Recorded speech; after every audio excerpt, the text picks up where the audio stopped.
안녕하세요. 오늘은 철학가이자 작가이신 한명철 교수님의 피로사회에 대해서 책 소개를 할 겸 제 생각을 여러분과 공유할까 합니다. 피로사회, 사회적 피로는 어디에서 올까요? 피로함에는 이중성이 내포되어 있습니다. 적어도 제가 경험한 바로는요. 어떤 일을 하고 난 후, 어떤 일을 잘 끝내고 난 뒤, 그 후유증으로 피로가 찾아온다면, 내가 정말 열심히 일을 했구나, 무언가를 잘 견뎌냈구나 하는 안도감과 함께 더불어 아주 잠시지만 나홀로 우쭐해보면서 내가 쓸모있는 사람이었구나 하는 생각을 하게 됩니다. 반면에 어떤 일이 아직 마무리되지 않았을 때, 아직 할 일이 산더미처럼 쌓여 있을 때, 내가 시간을 들여 무엇을 했는지조차 파악이 잘 되지 않을 때 피곤함이 찾아온다면 그저 원망스럽습니다. 그리고 그것은 불안으로 변합니다. 시간이 없는데, 이걸 다 해내야만 하는데, 누군가가 이것을 끝내기로 기대하고 있을 텐데, 실망시키고 싶지 않은데, 정말 끝도 없는 생각들이 머릿속을 휘젓습니다. 너는 할 수 있어. 세상에 안 되는 일은 하나도 없어. 요즘 같은 세상에 안 되는 일이 어딨어. 너의 마음먹기에 달렸다.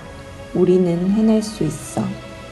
이런 말들이 그냥 저에게는 너무 버겁게 느껴지고 마치 텔레비전의 큰 스크린 너머의 일처럼 거리감이 느껴지고 저런 긍정적 마음가짐을 가졌던 때가 언제였던가 하면서 이런 마음을 갖지 못하는 내 자신이 원망스러울 때가 가끔 있습니다. 아니, 사실 최근에 저에게 이런 상황이 찾아왔습니다. 무슨 일이든 열심히 해오던 나였는데 누구보다 부지런히 움직이고 누구랄 것 없이 성실함의 대명사로 불리던 나였는데 다른 건 몰라도 다른 사람들 눈에 그리고 나 자신에게 있어 적어도 착실하던 사람이었는데 이런 사람이 이제 더 이상 익숙하지 않고 내 자신이 낯설어지기 시작했습니다.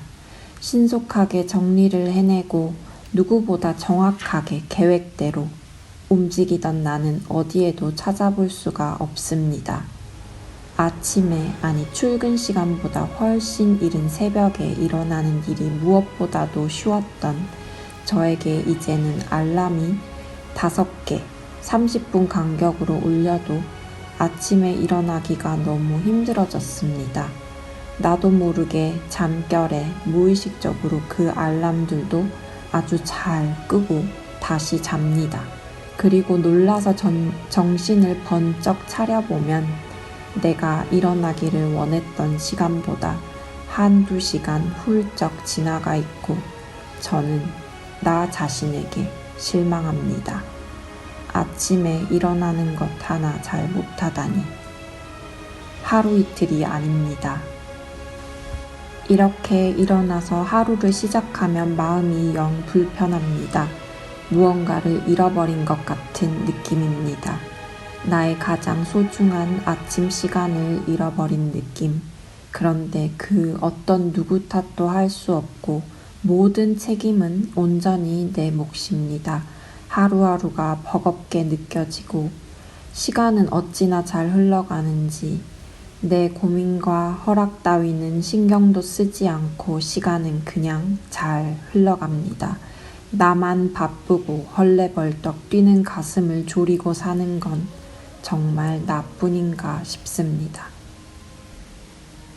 책 피로사회의 저자 한병철 교수님은 우리의 삶이 고통으로부터 견뎌내는 삶으로 정의했습니다. 즉, 삶은 행복하거나 즐겨야 할 대상이 아니라 생존의 문제가 되어버렸다는 것입니다. 이러한 생존으로서의 삶은 건강하게 살기에 집착하게 만든다고 작가는 말합니다. 역설적이게도 생존의 문제에 더 깊이 들어가면 들어갈수록 건강한 삶에 집착하게 됩니다. 이것은 죽음에 대한 부정이고 이러한 부정성이 결여됨은 죽은 삶이나 다름없다. 작가는 이러한 부정성이 삶을 살아나게 하는 힘이라 정의합니다. 아프지 않은 곳에 통증이 있는 것처럼 느껴지는 것이 바로 피로입니다. 작가는 통증 없는 간의 통증이 피로와 같다고 비유했습니다. 우리의 지난 세기를 살펴보면 흙과 백, 내 것과 남의 것, 안과 밖, 친구와 적이 아주 뚜렷하게 구분되던 시대로 우리는 낯선 이물질들을 아주 잘 걸러냈습니다. 그리고 쉽게 단언했습니다. 나에게 낯선 존재들은 받아들이지 않는 것이 좋다고, 나와 다른 존재들은 배제해야 할 대상이라고. 이런 방식으로 우리는 면역력을 길러왔습니다. 나와 다른 존재들을 배척하고 거리감을 둠으로써 나의 안전을 지키는 식으로요. 즉, 이러한 면역 반응은 타자성에 대한 반응으로 작가는 정의했습니다. 문제는 오늘날 우리 사회는 이런 방식으로 흘러가지 않는다는 것입니다. 글로벌 시대에 우리는 외국어를 익혀야 하고 내가 자라온 환경과는 다른 사회에 일부러 돈을 지불하고 비행기를 타고 멀리 날아가서 피부색이 다른 사람들과 소통하고 이해하기 어려운 문화적 차이, 달갑지 않은 차별을 기꺼이 감내해가며 화를 참아가면서 애써 경험하려고 합니다. 이것은 다 인간이 이룬 기술의 발전 덕분이고 이를 통해 우리의 삶의 속도가 빨라진 덕분입니다. 빨라진 삶의 속도는 우리에게 더 많은 시간을 선물했고 먹고 살기 위해 수렵, 채집하던 그 시간을 우리는 천차만별의 다른 경험들에 쓰고 있습니다. 적어도 그러기를 희망합니다. 더 나아가 그렇게 하지 않으면 안 될 것 같은 불안감은 그저 덤이 아닙니다. 이러한 불안감은 과잉, 생산과 성과, 과잉적으로 일어나는 의사소통에서 비롯되는 긍정의 폭력에 다름없습니다. 우리가 사는 성과사회에서는 쉼이 허용되지 않습니다. 성과사회에서는 여러 가지 다양한 일들을 끊임없이 수행하며 생산성을 극대화하기 위해 하나가 아닌 여러 가지 다양한 역할들을 쉼 없이 해내고 있습니다. 이전 규율 사회에서는 불가능했던 여성으로서의 사회적 지위, 반대로 가정에서 집안일 하는 남성 등 사회적으로 허용되지 못했던 것들이 가능해진 것을 토대로 지금의 성과 사회에서는 모든 것이 가능하니 문제는 오롯이 나 자신에게 있다는 것입니다. 그래, 할 수 있어의 연속으로 계속해서 무언가를 해야 하고 나 자신을 위해, 내 가족을 위해, 내 상사를 위해, 나와 내 상사가 소속된 회사의 번영을 위해 우리는 할 수 있다를 외치며 나아갑니다. 누군가 지쳐 보이면 정신만 잘 차리면 다 해낼 수 있다고 다독이며 빠른 시일 내에 회복하기를 재촉합니다. 약을 먹고 비타민 주사를 맞고 피곤한 몸을 이끌고 러닝머신 위에서 달립니다. 단 몇 분만이라도 더 쪼개어 무언가를 하지 않으면 사회에서 뒤처질 것만 같은 불안한 사람이 되어버렸습니다. 가만히 있을 때도 끊임없이 생각해내야 합니다. 이번 새 프로젝트의 제목은 어떻게 해야 하나? 다음 달에 있을 연말 파티 준비는 어떻게 해야 하지? 시도 때도 없이 핸드폰은 깜빡이며 일과 삶 사이를 끊지 않고 쉼없이 이어줍니다. 이러한 모든 것을 더 이상 하지 못할 것 같을 때, 숨을 쉬어야 할 것 같은데 숨을 제대로 쉴 수 없을 때, 달려가는 인간 기계의 속도를 더 이상 따라가지 못하고 뒤처진다고 느낄 때 우울감은 찾아옵니다. 숨을 쉬기가 힘들고 눈앞이 뿌옇게 흐려져만 가는 그런 느낌만 가득하고 생각을 아무리 하려 해도, 움직이려고 해도 아무 생각도 떠오르지 않습니다. 움직일 수 없습니다. 내 능력의 한계입니다. 그것이 작가가 얘기하는 창의력과 능력의 피로가 아닌가 싶습니다. 생산 욕구에 대한 피로입니다. 아무것도 하지 않으려 하는 방어기제입니다. 할 수 있다는 것에 대한 반항이지요. 우울감입니다. 우울증은 더 이상 아무것도 할 수 없다는 자기 비난과 자기 공격으로 이어지는 내면화된 전쟁이라고 작가는 비유했습니다.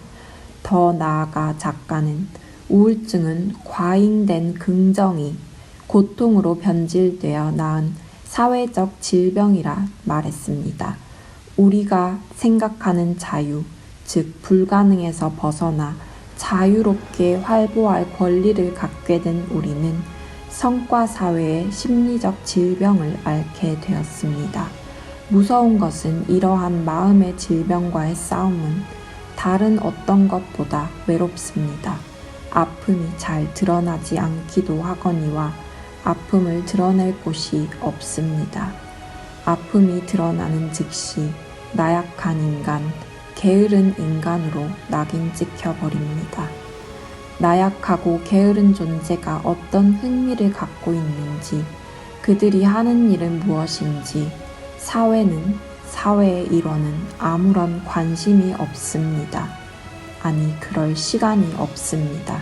그들 목표의 생산성을 높이는 데 방해가 될 뿐이라고 생각합니다. 걷고 싶지만 차를 타고 빨리 회사로 출근합니다. 잠시 멍 때리고 싶지만 핸드폰이 울려 대답합니다. 지금 들어간다고. 책을 읽으려고 책을 꺼냈지만 이메일에 회신해야 합니다. 잠시도 지겨울 순간이 없습니다. 무엇으로부터 지겹다면 스스로 지루함을 이겨내기 위해 자연스럽게 이리저리 둘러보며 새로움을 창조해낼 텐데, 자연스러운 변형과 창의적 발상이 떠오르게 할 지루함의 존재는 우리 일상에서 사라져 버렸습니다. 하나 아렌트에 따르면 현대사회의 우리의 지루함을 잃은 대가로 노동의 동물로 타락되면서 모든 행동의 가능성을 파괴시키고 익명의 삶의 과정에 수동적으로 노출되어 버렸습니다. 타인이 생각하는 좋은 삶, 행복의 기준, 사회적 위치를 획득하기 위해 우리는 적극적으로 수동적 삶에 가담해 버렸습니다.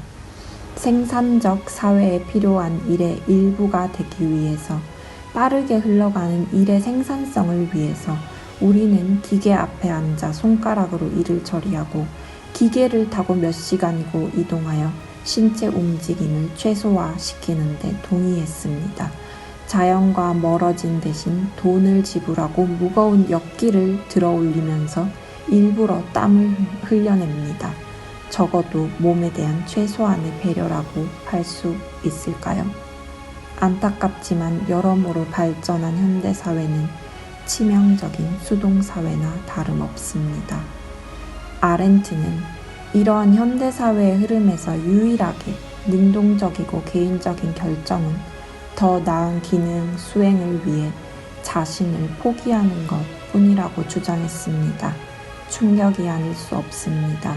잠시도 쉴 틈이 없이 너무나도 열심히 살아가고 있는 현대인들이 수동적 삶을 살고 있을 뿐이라니 다시금 피곤해집니다. 나는 무엇을 위해 살고 있을까요? 작가는 현대의 삶은 일시적인 삶이라 주장합니다. 어떤 것도 영속성과 내구성을 보장하지 않기 때문에 이러한 존재들의 결핍에 직면한 우리들은 초조하고 불안할 수밖에 없다고요. 새로운 무언가가 생겼다가도 금방 사라져버립니다. 어떤 좋았던 경험이나 관계도 언제 어떻게 사라져버릴지 아무도 알 수가 없습니다. 그렇기 때문에 마음은 더 조급하고 행동은 더 빨라집니다. 공허함이 생기지 않도록 공허함이 생겼을 때 무언가를 잃어버렸을 때를 대비하여 지금보다 더 나은 것을 찾아내야만 한다는 강박만이 우리를 움직이게 하는 힘이 되어버렸습니다. 마지막으로 작가는 피로의 긍정적 효과에 대해 길지 않게 서술했습니다. 피로는 어떤 것의 임시기간, 즉 중간에 끼워진 시간으로 일이 없거나 걱정을 잠시 내려놓아도 괜찮은 평화의 시기가 되어야 한다고. 피로감을 느끼는 시간은 죄의식을 가져야 하는 시간이 아닙니다. 아무것도 할 수 없는 나를 자책해야만 하는 시간도 아닙니다. 피로함이 찾아온다면 우리 스스로에게 말해주어야 합니다. 우리는 그럴 권리가 있습니다. 이 시간은 다른 어떤 것에 조금 무관심해도 괜찮다고, 다른 사람들의 무관심을 조금 즐겨도 괜찮다고, 사이의 시간은 우리에게 친근한 존재여야만 한다고 말입니다. 혹시 피로감을 느껴 힘드신가요? 중요한 것은 피로감을 느껴도 괜찮다는 것입니다. 그것은 여러분에게 충분한 중간의 시간, 사이의 시간, 휴식이 필요하다는 여러분에게 주는 신호이기 때문입니다.